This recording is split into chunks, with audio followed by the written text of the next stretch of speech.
अहिल्यानगरमध्ये मागच्या सोमवारीच महामानव विश्वरत्न डॉक्टर बाबासाहेब आंबेडकर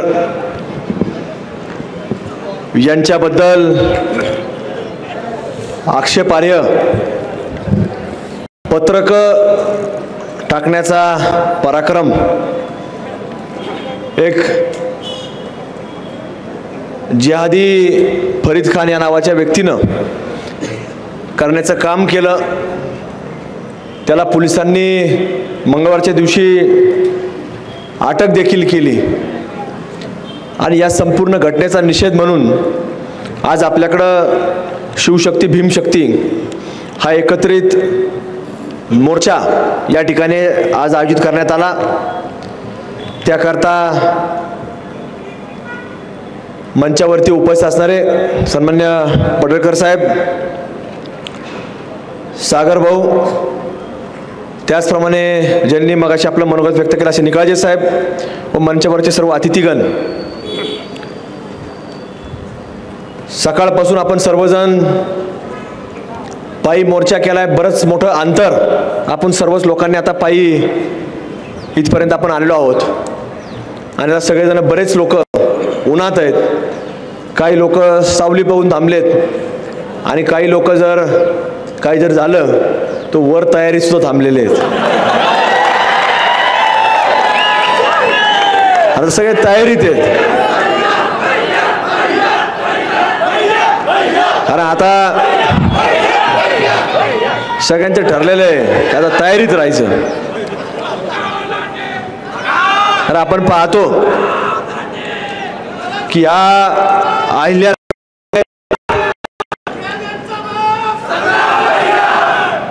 या अहिल्यानगरमध्ये आपण पाहतो की नवरात्र उत्सवाच्या कालखंडामध्ये आपण पाहिलं की जाणीवपूर्वक सण उत्सव आला की काहीतरी घुसपाट काढायचं, काहीतरी वेगवेगळे फलक महाराष्ट्रभर देशभर लागले म्हणून सांगितलं. आपल्याला इथं पाहायला मिळालं. हरकत नाही, तुमच्या देवाचं नाव असेल, तुमचं काय नाव टाकत असाल तुम्ही, हरकत नाही. पण त्याच्या खाली जो काय मजकूर होता हा अत्यंत आव्हान देणारा होता आणि या आव्हानाच्या माध्यमातून कुठेतरी समाजामध्ये तेढ निर्माण झाला पाहिजे असा एक प्रयत्न, त्याच्यातनं काही करण्याचा प्रयत्न नवरात्र उत्सवाच्या कालखंडामध्ये झाला. आपण सर्वांनी लोकशाही मार्गाने प्रशासन, मग ते पोलीस असो महानगरपालिका असो, त्यांना आपण सांगण्याचं काम केलं.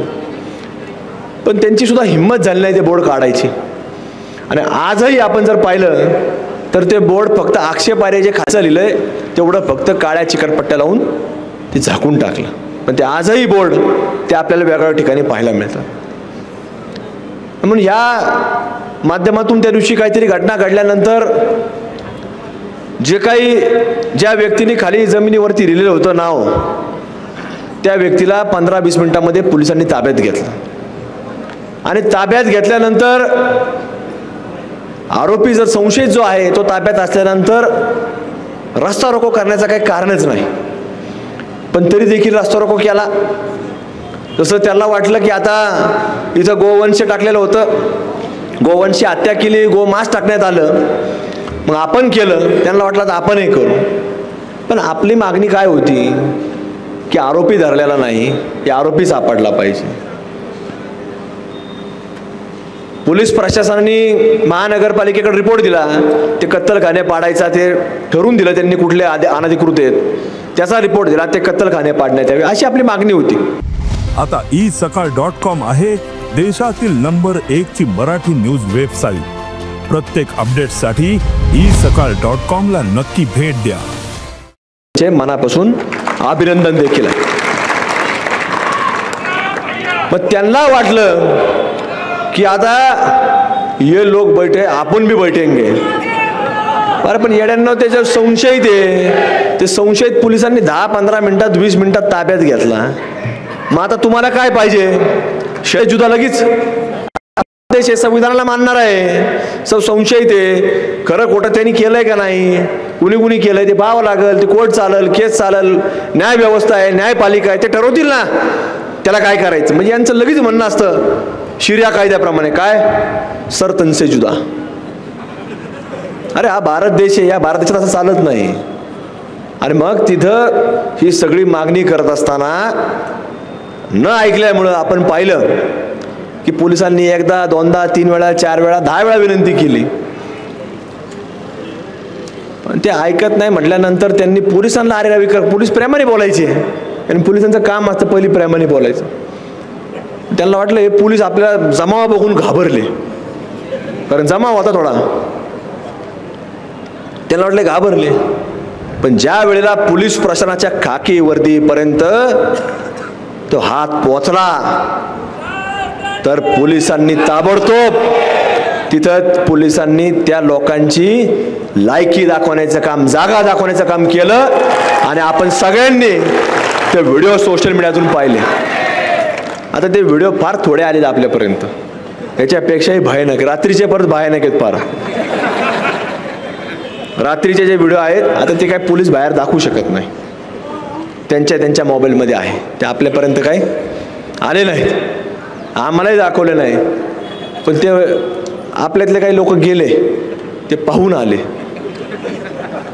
आणि पाहून आल्यावर त्यांनी सांगितलं की असं असं झालं.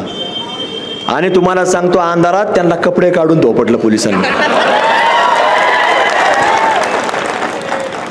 आणि मग आपल्याला कपडे काढल्यावर कळालं ते डॉबरमॅन आहेत सगळे.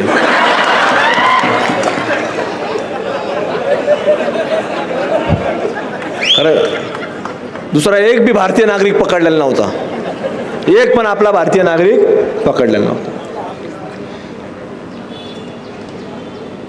आपण पाहतो की सागर भैयांनी सांगितलं ही निवडणुकीचं व्यासपीठ नाहीये, पण शेवटी सगळं राजकारणापाशीच येऊन अडतं. कुठून बी फिरून नेलं, कुठलंही क्षेत्र असू जाऊन तिथं थांबतंच. मताच्या राजकारणासाठी आपण पाहतो की काही वेळेला बऱ्याच लोकांच्या अडचणी होतात. आणि या अडचणी होत असताना आपण पाहतो की माझ्यासारखाच एक काम करणारा माणूस पश्चिम बंगाल सारख्या बिहारपूर मतदारसंघामधलं एक फार मोठं उदाहरण आहे. त्याला आपण डेमोग्राफिकल जिहाद म्हणू शकतो.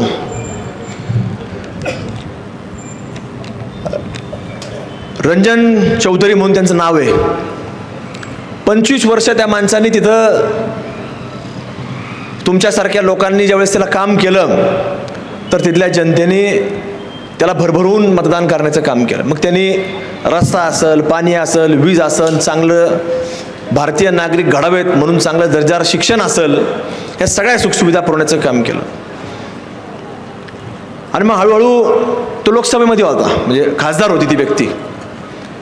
ती काय आपला काही संबंध नाही आहे, म्हणजे ते काय आपल्या पक्षाचा नाही, कुठल्या कोणाच्या व्यासपीठावरचा काही नातेवाईकातला नाही, कोणाचं काही नाही. पण त्या व्यक्ती एक काँग्रेस विचारधाराचा मनुष्य होता आणि तिथं त्या व्यक्तीने प्रचंड काम केलं. पण हळूहळू समोरच्या लोकांची संख्या वाढत गेली आणि वाढल्यानंतर अचानक तुम्हाला सांगतो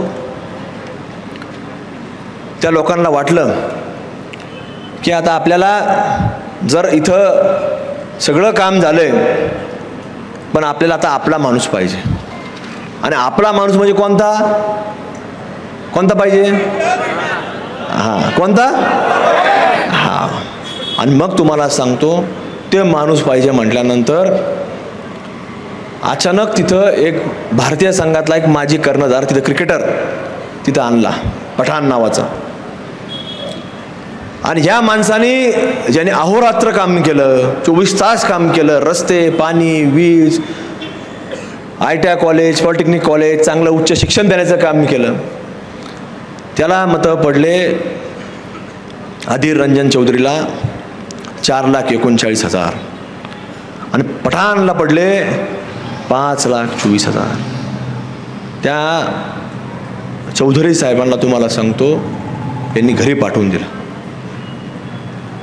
पण हे चौधरी साहेबांना वाटलं की आपलं प्रचंड काम आहे आणि या कामाच्या माध्यमातून आपल्याला ही लोक कदापि आपली साथ सोडू शकत नाही. आणि विचारधारा सुद्धा तीच होती कुठली काँग्रेसची विचारधारा, ती काही कुठल्याही प्रकारे कुणी काही वेगळं ते काही करत नाहीत, वेगळं काही बोलत नाहीत. सर्वसमावेशक म्हणून त्यांनी चांगल्या प्रकारे काम केलं. पण शेवटी काय झालं, जेव्हा धर्माचा विषय आला तर त्यांनी काय निवडलं, काम निवडलं का?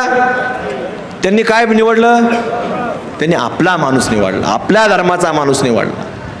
म्हणजे ही परिस्थिती आपल्याला इथंच ही पश्चिम बंगालमध्ये पाहायला मिळते. त्याला आपण काय म्हणतो, डेमोग्राफिकल जिहाद. आपल्या महाराष्ट्रामधलं उदाहरण सांगायचं म्हटलं तर मालेगाव देखील एक फार मोठं उदाहरण आहे. तिथं सुद्धा अशीच परिस्थिती आहे की पूर्वी तिथं काँग्रेसचे लोक तिथं निवडून येत होते, पण ज्या वेळेला हळूहळू ती संख्या वाढत गेली, मतदार वाढत गेला, तर तिथं आता कुठला आमदार आहे, कुठल्या पक्षाचा आमदार आहे?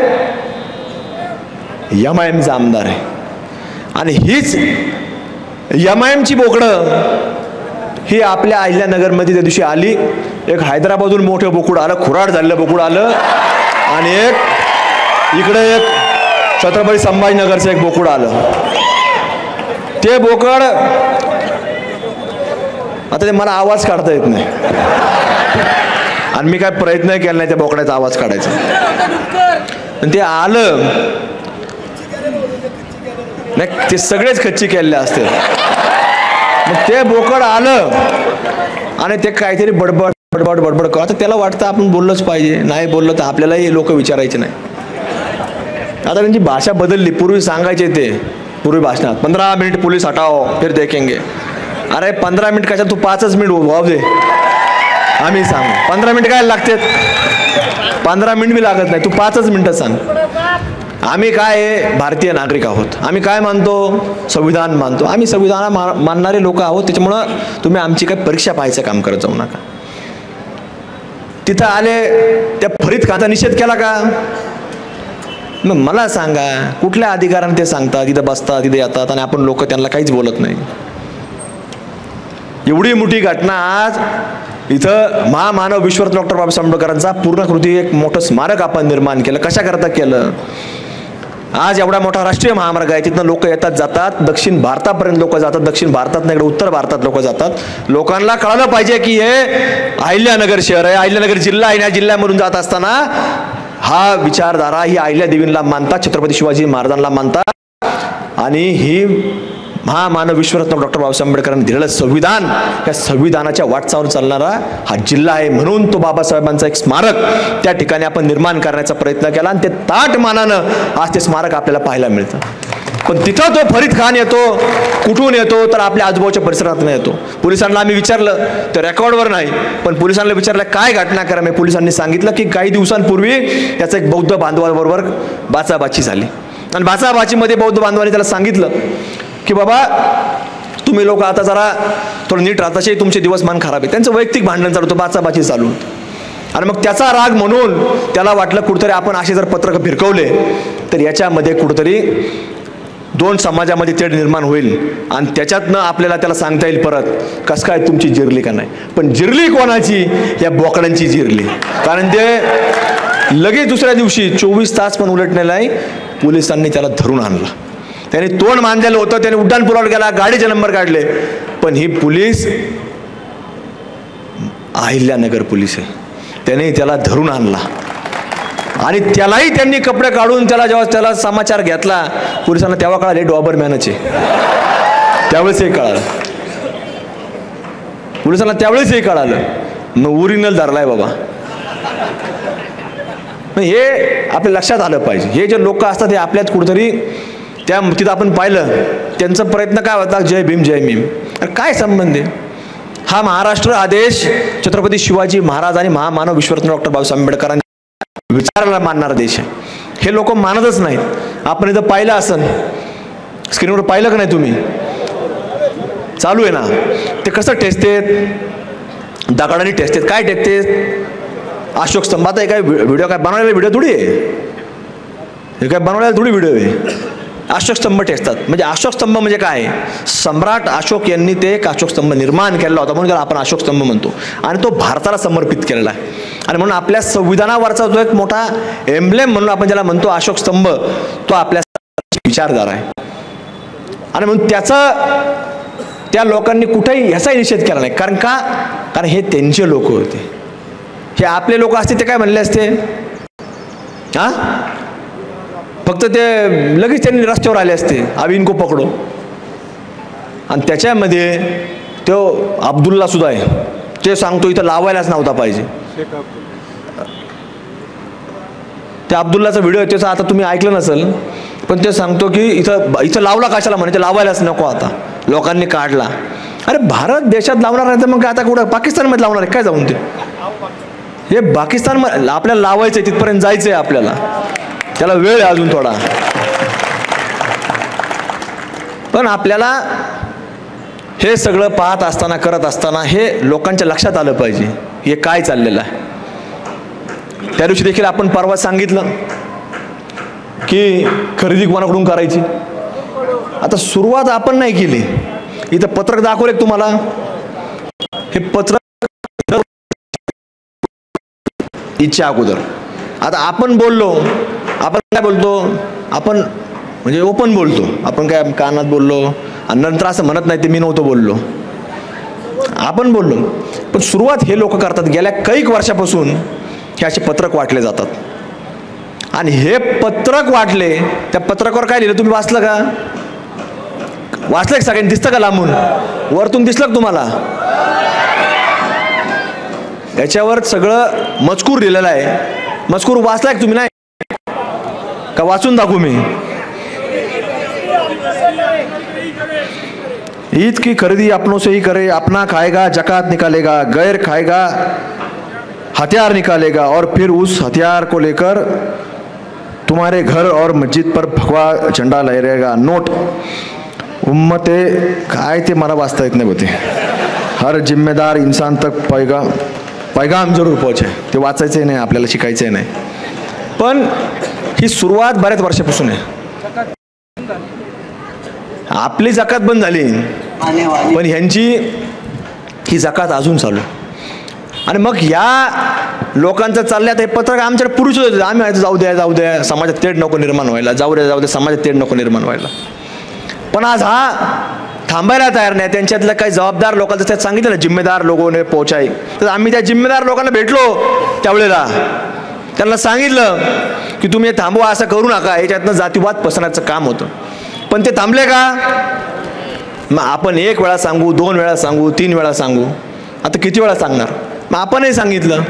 काय सांगितलं? की आपल्या लोकांनी आपल्या लोकांकडून खरेदी करा. मग आता सुरुवात या लोकांनी केली तर आपण काय त्याच्यामध्ये चुकीचं? सुरुवात जर आपण केली असती तर वेगळी गोष्ट. मग आज ही जर परिस्थिती असेल तर या सगळ्या गोष्टीवर आपल्याला विचार करण्याची आवश्यकता समाजामध्ये निर्माण झालेली.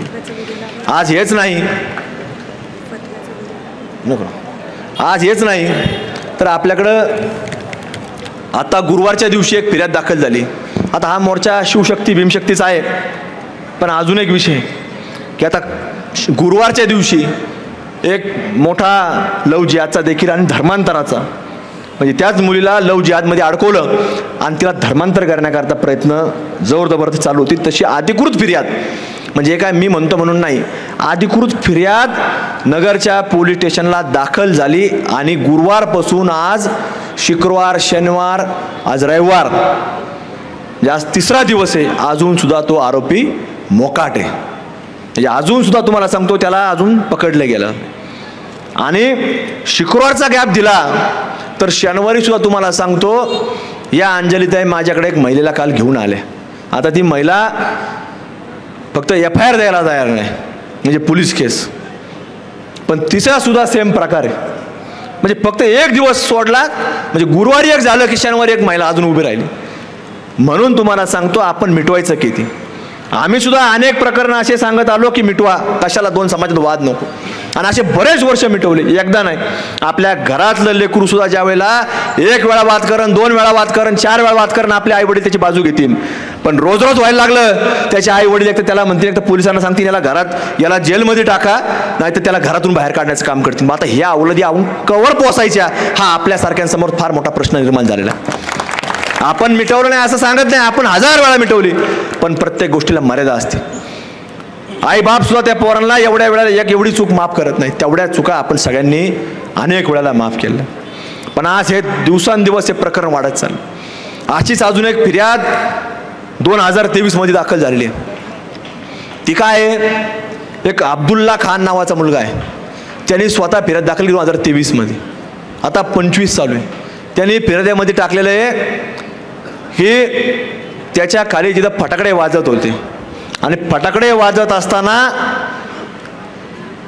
त्यांनी त्या लोकांना सांगितलं कशाचे फटाकडे वाजवता, तर ते म्हणला भारत आणि ऑस्ट्रेलियाचा सामना होता आणि त्यात भारत हरलाय म्हणून फटाकडे वाजवतो. ही एफ आय आर आहे. मी काय गुरुवारची घटना, कालची घटना, या अंजली त्याचं नाव घेतलं, नावानिशी सांगतो. हे अजिबात काल्पनिक गोष्ट नाही. आणि ही फिर्यादचा कागद, एफ आय आरचा कागद माहिती आहे, त्यात लिहिलेलं आहे. म्हणजे भारत कुठल्याही देशावर जरी हरला, फक्त पाकिस्तान नाही, कुठल्याही देशावर हरला तरी फटाकडे वाजवतात. आणि फिर्यादी कोण आहे? खान नावाचा व्यक्ती, आपला कुठलाही व्यक्ती नाही. मग आता खान खोटं बोलतो का? पण हा कुठला आहे? हा मला वाटतं संविधान मानणारा मनुष्य असावा, भारतीय मुस्लिम असावा, भारतीय संविधान मानणारा असावा. म्हणजे हा शरिया कायद्याच्या विरोधातला असावा असं आपल्याला काही समजायला हरकत नाही. म्हणून हे जी लोक आहेत, ही जी पिलावळ आहे, ह्याच्या विरोधामध्ये अत्यंत आपल्याला पुढच्या काळामध्ये आक्रमक आणि पुढच्या काळामध्ये अत्यंत सुरक्षित राहणं गरजेचं आहे. कारण हे लोक नाव बदलून आपल्याशी संपर्क करतात. हे लोक आपल्यामध्ये येत असताना कुठेतरी आपुलकीच्या भावने येत असतात. मी आत्ता पाहिलं की आत्ता काही लोक इथं आजूबाजूला थोडं जरा पूर परिस्थिती झाली, अचानक अतिवृष्टी आली, नुकसान झालं, तर तिथपर्यंत येऊन पोहोचले की त्या लोकांना आपलंसं दाखवायला. तिथं आपल्यासुद्धा लोकांनी भरपूर मदत केलेली आहे, पण यांनी फक्त दाखवण्याकरता केली.